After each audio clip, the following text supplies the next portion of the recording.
Ayun. So, good evening guys. Ngayon po ay Monday, March 17, 2025. So, walang masyadong action sa mga big caps natin kasi ang gain ng index natin is 0.19%.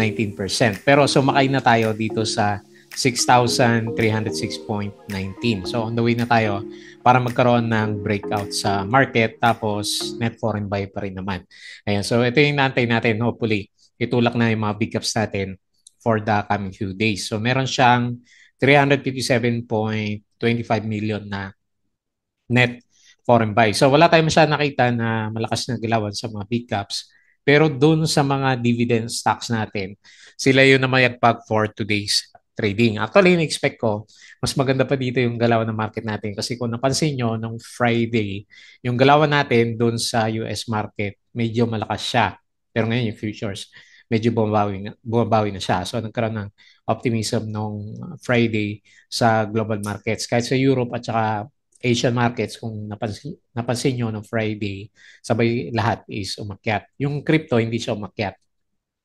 Tapos ngayon, parang mapupullback sa sa galawan sa US market. Anyway, good vibes pa rin tayo kasi hindi masyadong naka-apekto yung nangyayari kay President Duterte doon sa Hague, 'di ba? So kahit anong appeal nila, so hindi siya maiuwi talaga sa Pilipinas and mukhang matutuloy yung trial niya. Problema yung trial niya yata mag-umpisa pa ng around September pa. So, 'di ba?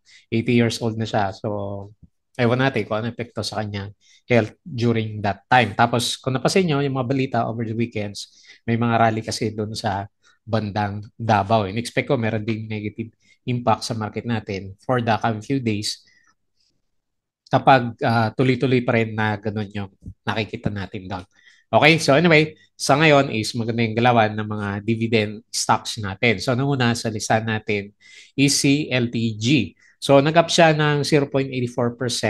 Malit lang up niya, pero nag-declare na siya ng dividends. So, meron siyang 749K net foreign sale dito sa market and meron siyang around 2.5% na dividends. Silipin na lang natin yung ex-date niya mamaya. Ayan. So ito yung si Loshutan Group, yung isa sa mga inaantay natin na lumabas and then yun na nga, meron na siyang dividend. So around 2 to 3% yung niya every quarter yata to namimigay ng dividends. Okay? So tapos pangalawa sa listahan natin si Converge. Nag-up siya ng 3.83% and meron siyang net foreign buy na 9.69 million. Ayan. So meron yata itong good news kanina. Meron siyang disclosure. Alam ko maganda yung earnings niya. Around 18% yata. So for the annual earnings, si Converge. Kaya siya pinag-usapan, baka matuloy na rin yung inaantay nating matagal na breakout na hindi matuloy-tuloy kay Converge. Tapos si Manila Water, nag-up siya ng 5.48%. Ewan ko bakit malakas ng galaw nito. Ang alam ko, merong IPO si Maynilad. Pero etong si Manila Water, so after niya magkaroon ng consolidation ng siguro halos isang buwan, so kanina nag-up na siya ng 5.48%. Pero net foreign sale siya ng 6.29 million. Tapos, ang maganda sa kanya, nauna na yung dividends. So, nag-drop siya after magkaroon ng dividends and then bumawi na yung price action. So, ito yung panalo na nagbigay ng dividendo kasi after, meron yata siyang around 5 o 6% na dividends. So, silipin natin mamaya tapos nagkaroon pa siya ng magandang breakout. So, alam ko, tumataas yung singil niya. So, yun yung isa sa mga nakita natin na balita kanina. Tapos next si PHR, ayan, nagkaroon din siya ng spike.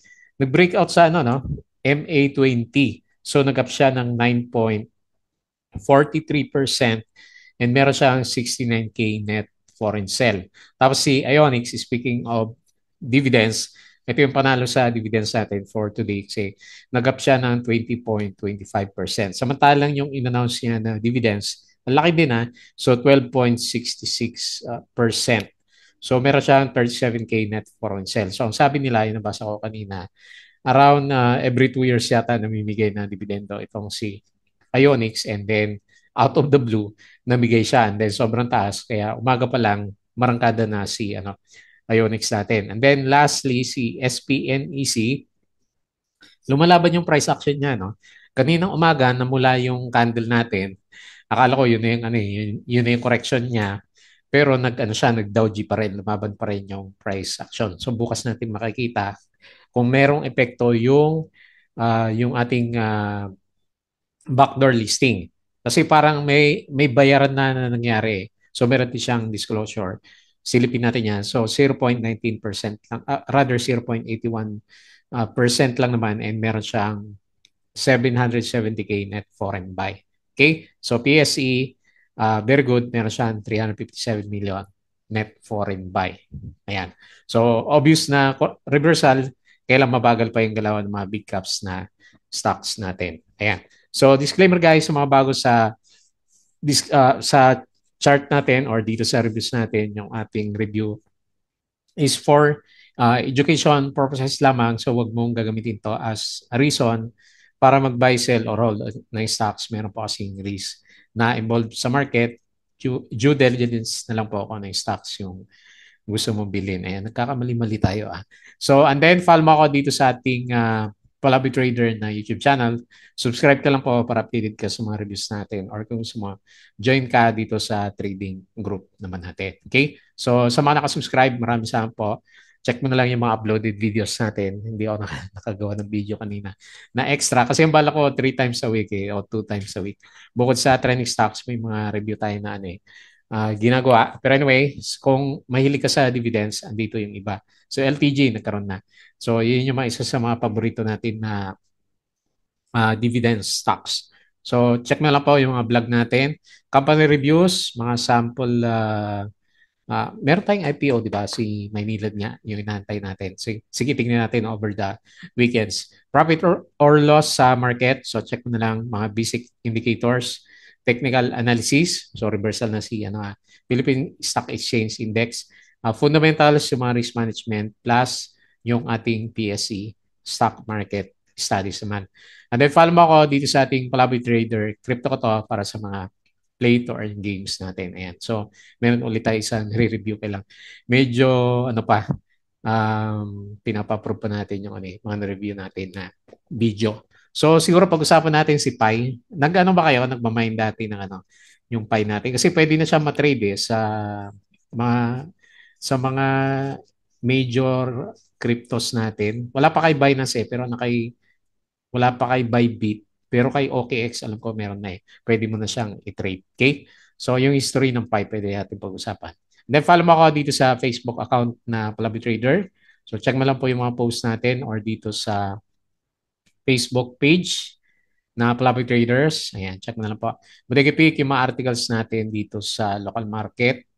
Tapos sa Twitter, wala pa yung summary yata ni Philippine Stock Exchange, no? So, silipin natin. Baka meron na siyang nilabas na information. Wala pa, no? Mga videos lang yung Okay, so mamaya na lang, i-post ko na lang. So, dito muna tayo sa summary ng mga big caps natin. Hindi ko tuloy makita kung anong industry yung nangunguna sa market natin. Okay, so marami nag-red pala ngayon. Pero nag-close tayo is 0.19 verde naman. So, mas malakas yung mga nag-green.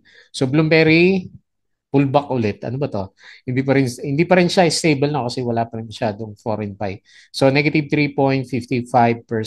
Tapos si Monde, negative 2.5%, ASEN, negative 2.28%, CNPF, negative 2.13%, and SMPH, negative 1.47%. So marami pa rin nalaglag.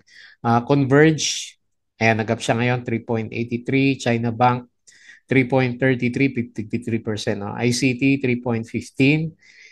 SEC, ayan. So, inantay din natin to sa dividends. Pero pangit yung earnings, no? 2.04%, A-rates 1.3%. Okay? So, mas marami yung mapula dito sa summary ng market. Foreign funds sold.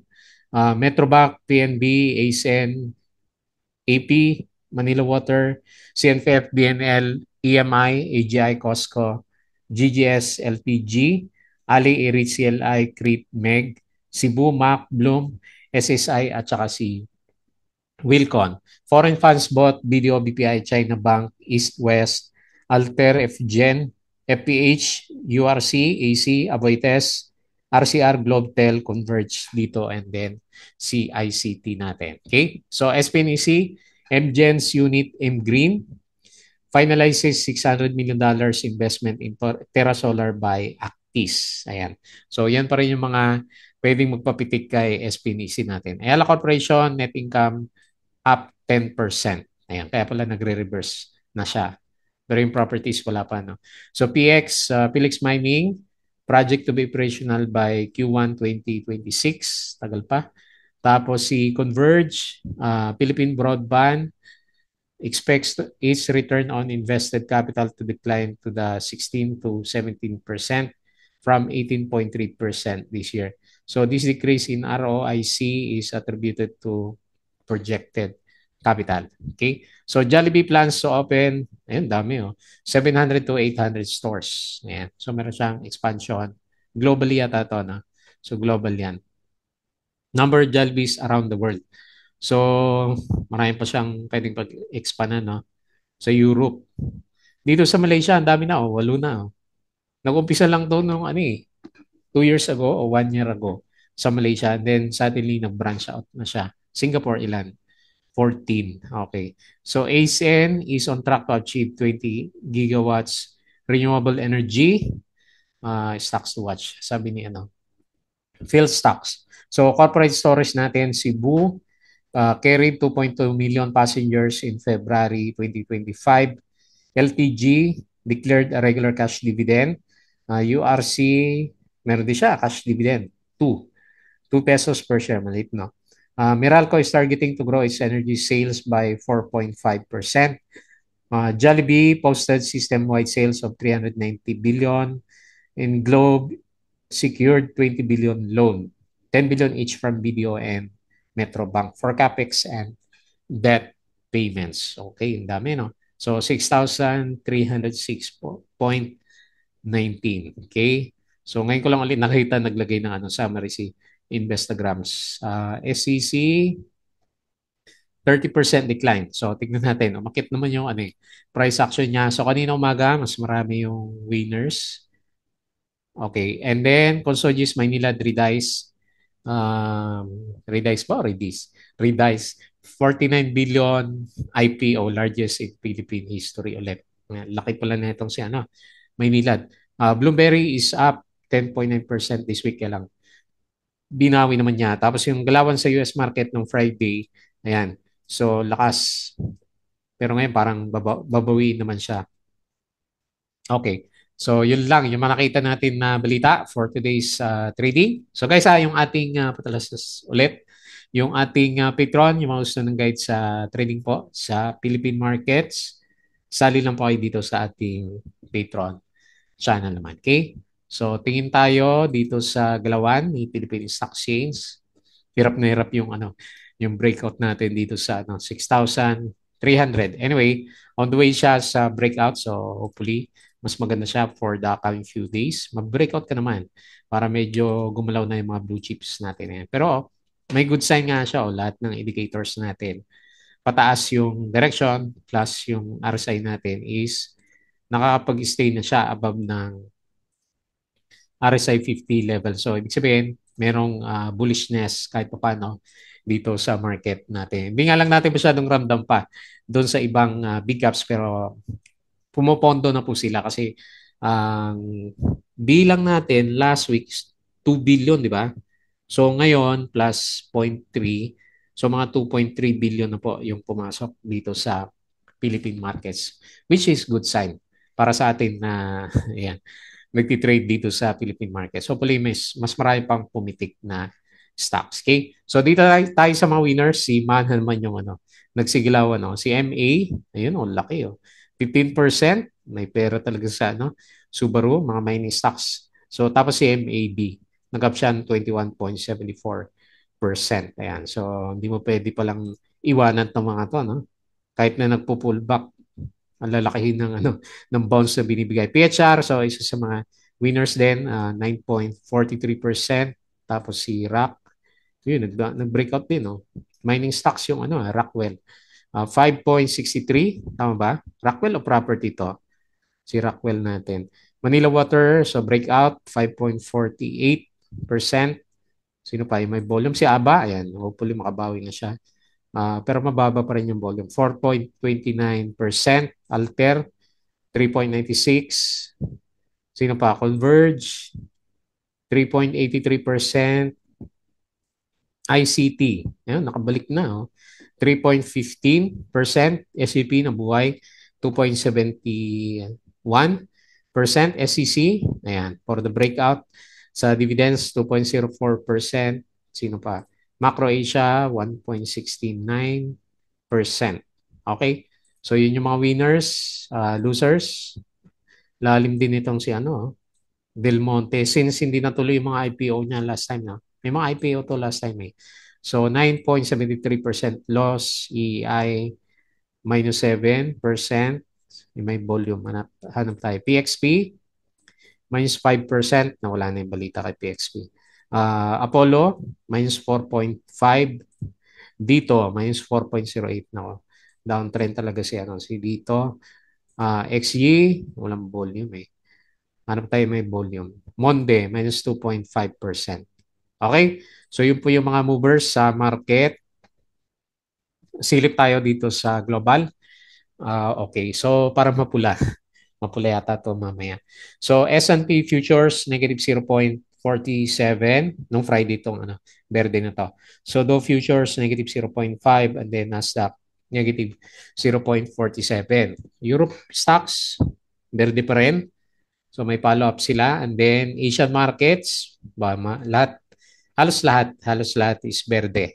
Uh, Konti lang yung Indonesia, yung mga namula dito. Pero the rest, okay naman siya. So dito naman sa bandang crypto, okay. So hindi pa rin gumagalaw, no? Pero yung chart niya, berde. Pero yung mga niya, red. Ayan. So kanina siguro nag-red to. Pero bumabawi na rin siya kahit pa paano. 83K. So, medyo sideways lang. 83K si Bitcoin, 1.9K si Ethereum, XRP 2.3, and then si BNB 635. Ito, mataas si BNB, 6% yung inakyat for today's trading. Ayan, mukhang maganda mamaya yung galawan din dito sa crypto natin. Okay, so balik tayo dito and pag-usapan natin yung trending stocks. Okay, so unahin natin si LTG sa listahan natin. So ito yung binigay niya kanina. Ang ex-date is, kailan ba to? March 28. So next week pa, no? So March 28. So 1.26 na dalawa, no? O tama, special at saka yung kanyang cash dividend. Ayan. So meron siyang around 2.5, no? 2.52 na dividend. So okay na rin. Kasi ganoon naman talaga yung bigay niya, mga 3%. Minsan more than 2% lang siya. Pero every quarter namimigay si LTG natin. Plus, nauna naman na umakyat yung price action natin. So tingnan natin kung merong epekto yan dito sa galaw natin. So ilalagay ko muna resistance, yung previous peak dito sa 12.48 and then yung pinaka-support natin sa kanya sa ngayon kasi medyo maganda yung galaw niya, malakas yung trend is yung pinaka MA20. So nasa bull side din yung itsura ng RSI niya. So for the ilang buwan na naghihirap yung Philippine market, so makiat itong si LTG natin. So maganda yung galaw niya, so makita mo. Very bullish yung RSI indicators natin sa kanya. May konting drop yung MACD kasi meron na siyang pullback. Nag-start siya noong March 10. Magkaroon ng pullback. Siguro alam na nila na meron siya ng dividends. Hindi, umakyat siya nung lumabas yung annual niya na 13.21%. So wala masyadong foreigners pala dito, no. So 0.84%. Okay? So uptrend. Yung galaw niya, hopefully meron pa. Based dito sa previous na galaw niya, uptrend talaga yung niya, no, yung galaw niya. So meron siya malalakas na resistance pagdating sa 13 pesos naman. Tingnan natin kung matuloy niya yung uptrend. Okay? So very good.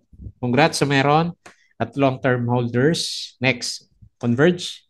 So, ano ba yung balita natin dito kay Converge? Parang may nakita ko sa kanya kanina eh. Meron siyang, tama ba? Press release. Saglit hanapin ko lang yung, parang may nabuksan ako na press release niya eh. Okay, so meron nga. Saglit shift natin yung screen. Okay. So ito yung balita natin sa kanya kanina. So achieve high-end 2024 guidance with industry-leading financial trifecta, revenue growth 14%. Nasaan yung earnings niya? Consolidated residential net adds almost 74% higher than 2023. Okay. Net income after tax increased by 18%. Ayan. So good vibes yung ano, nakita natin for the short term para dito kay Converge. Hopefully, matuloy na rin yung pinag-uusapan natin na breakout dito. So kung pagbabasahin lang is earnings, pwede no. Pwede niya i-breakout yung 18 pesos. Meron din siyang announcement ng 2.49 dividends. Ang dami nag-announce, no? Ngayong Monday. So, malaki na rin yan, di ba? Okay na rin yan. Kahit na mag-sideways yung galawan natin.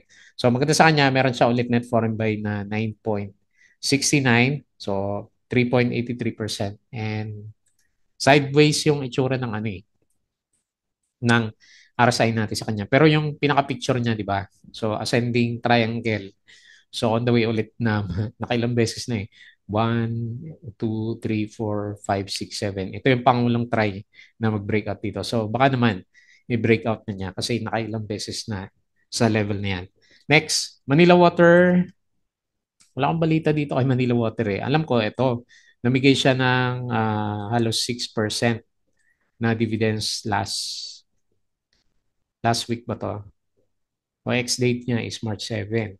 So, 2 weeks ago. 1, 2, 3, 4, 5. So, mga 2 weeks ago. So, tapos ngayon, nagkaroon siya ng breakout. Ayan, natuloy yung breakout niya. So, nakabalik na siya, no? So, simula nung, kung tanda niya, nagalit si President Duterte sa kanya dati, di ba? So, panalo si Enrique Rason dito. Ayan. So, nasa all-time peak siya. Last time, naka-recover na siya and then meron pa siyang breakout. So, ngayon, ang pinakamalapit na resistance is 33 pesos. With regards sa trend, meron naman siyang trend dito na sinusundan. Hopefully, ito yung sundan niya kapag napatuloy na gumalaw yung price action natin. Ayan. So, ganyan muna yung tingin natin, 33. O pwede rin naman, butasin na yan. Basta maganda yung, ano, yung sentiment ng market natin. Okay? So, dahil dyan, bumelta pabalik, panalo, no? Meron kayong 5% na dividends. Plus, meron din siyang additional 5% na breakout candle. Ayan. So, panalo-panalo yung mga investors dito kay Manila Water natin. Ayan. So, kalahin mo ba naman, ito pala yung lulusot. Pero yung itsura niya, parang kay Converge, di ba? So, nag-conso-conso and then nagkaroon siya ng breakout. Wala siyang foreign buy, negative 6.29 million. Pero malakas yung sipa niya for today's trading natin. Next, PHR. So, finally, nag-breakout sa MA20, no? So, nakabawi na siya ng konti. So, makaka-breakout ba siya pabalik dito sa 0.33? So, remains to be seen din. Pero syempre, ang pinaka-catalyst natin dito kay PHR is magkaroon siya ng buyer. Yun talaga yung ano, makapagpabalik sa price niya. Kasi yung mga spike dito last time, itong mga to, spike na to, meron siyang buyer pero ngayon nawala na naman, di ba? So yung huli hindi pa niya nababayaran ni Dennis Oy si ano, di ba? Doon sa deposit niya na 1 billion peso kay Enrique Rason. So tingnan natin kung may development niyan. Kaya umakyat yung price action natin.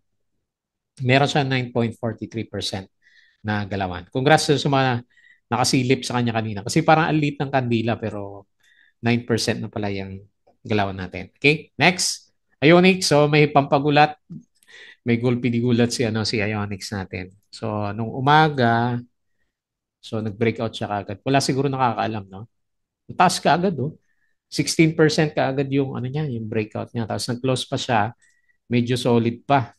So tingnan natin kung meron pa kung makalusot pa siya dito sa piso. So anyway, based dito sa galawan natin, nag-retest siya dito, yan ba yung 12%? Ayun, sakto. Dito yung 12% sa 0.89. So niretest na niya and then umakyat siya. So ang range natin ngayon, 0.921 peso. Ngayon, ito po yung ano niya, yung announcement sa dividends, 12.66%. So ang sabi niya is after 2 years yata nangyari yan. Nasa yung letter D. Ayan. So, nung huli, March 14 din siya, nung huli eh. Ayan, 2023. Ayan. So, finally, nagkaroon siya ng dividends. So, kung titignan natin, big picture, so currently nasa resistance. Kaya maganda makita, mag-breakout siya dito sa 1 peso para parang breakout na rin dito sa downtrend chart niya last time. Yan. So congrats dun sa mga meron sa kanya na nag-hold. No. So unusual yung galaw natin kasi nakadepende lang sa dividends. Tingnan natin kung meron pa bukas. And then lastly is SPNEC.